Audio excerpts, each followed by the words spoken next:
రాష్ట్ర ఉప ముఖ్యమంత్రి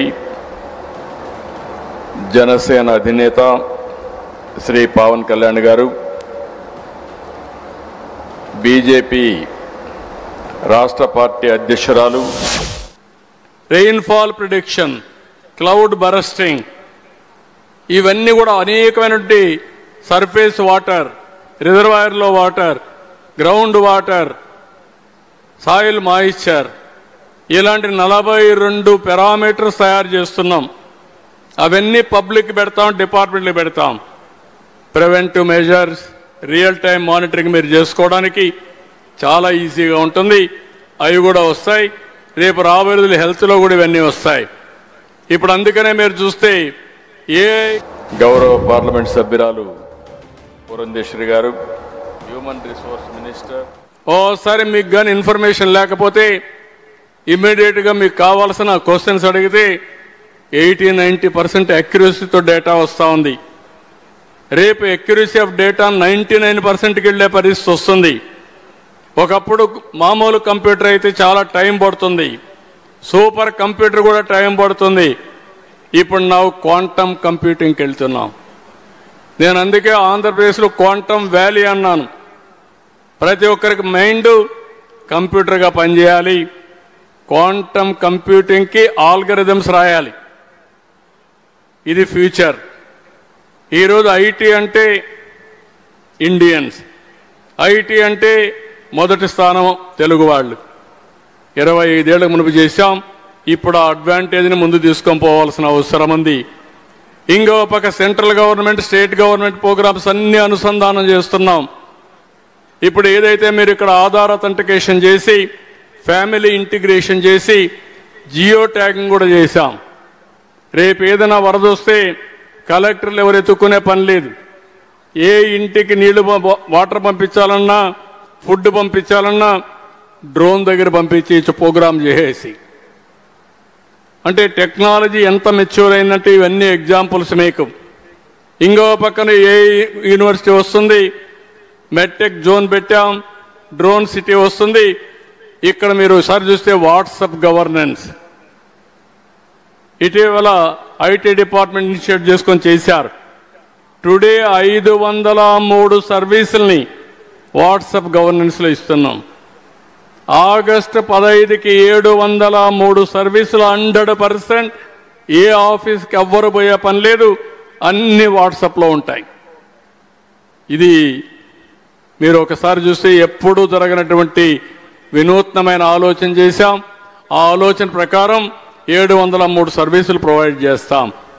అంటే first of it's kind mobile first governance model in India. ప్రపంచంలో కూడా ఎవరన్నా చేశారో నాకు తెలియదు, కానీ మనది మాత్రం 100% చేసే అవకాశం వస్తుంది. ఇందులో మీరు చూసినప్పుడు రియల్ టైం డేటా వచ్చి, హిస్టారికల్ డేటా ఉండి, ఏఐ అండ్ క్వాంటమ్ కంప్యూటింగ్ వాడి మళ్ళా రియల్ టైంలో వాట్సాప్లో మెసేజ్ పంపిస్తే డెసిషన్ని 99% ఎగ్జాక్ట్ డెసిషన్ కానీ ఇవ్వగలిగితే అది ఇంప్లిమెంట్ చేస్తే చాలు. That is where I'm saying inspiring time అన్నాను. ఇంత మునుపు మనం అందరం చాలా కష్టపడిపోయేవాళ్ళం. ఇప్పుడు కరెక్ట్గా ప్లానింగ్ చేసుకుంటే ఎగ్జిక్యూషన్ కష్టం కాదు. అది ఇంప్రెస్ చేయడానికే నేను మాట్లాడుతున్నా. 42 పారామీటర్స్ కూడా బై నవంబర్కి వచ్చేస్తాయి. అదే సమయంలో ఇవన్నీ కూడా కూడా ఆల్గరిథమ్స్ అన్ని ఎట్ట రాయాలో అన్ని చెప్తున్నాం. ఇప్పటికి 25 డిజిటల్ క్యాబినెట్ మీటింగ్స్ కూడా కండక్ట్ చేశాం. అదే మరి ఎక్కడికక్కడ మీరు చూస్తే రియల్ టైంలో డెసిషన్స్ తీసుకొని ముందుకు పోతున్నాం. ఇది మీరు చూసిన తర్వాత అసాధ్యం అనేది కాదు, ఏదైనా సాధ్యం. అయితే ఎవరైనా కానీ టెక్నాలజీలో ఇంకా వెనకబడితే ఫండమెంటల్గా ఆపరేషన్ పెద్ద కష్టం కాదు.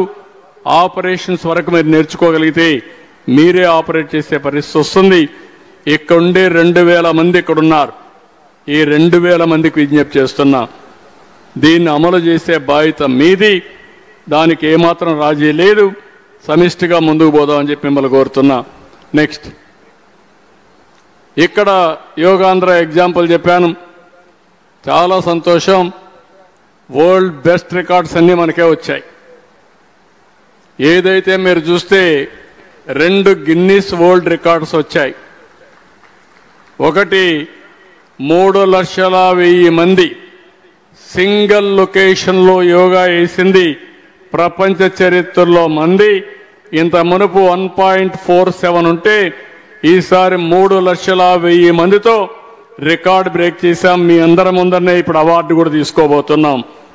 రెండోది వరల్డ్ లాంగెస్ట్ సూర్య నమస్కార్ 22,122 మంది గిరిజన స్టూడెంట్లు 108 నిమిషాల్లో సూర్య నమస్కార్ సముఖ్యంగా వేశారు. కలెక్టర్ పాడేరు చాలా బాగా పనిచేశాడు. ఇది ఒక చరిత్ర. ఇది కూడా గిన్నిస్ రికార్డు వచ్చింది. మనస్ఫూర్తిగా అభినందనలు. దట్టు గిరిజన పాఠశాల నుంచి వచ్చిన పిల్లలు, ట్రైబల్ స్టూడెంట్స్.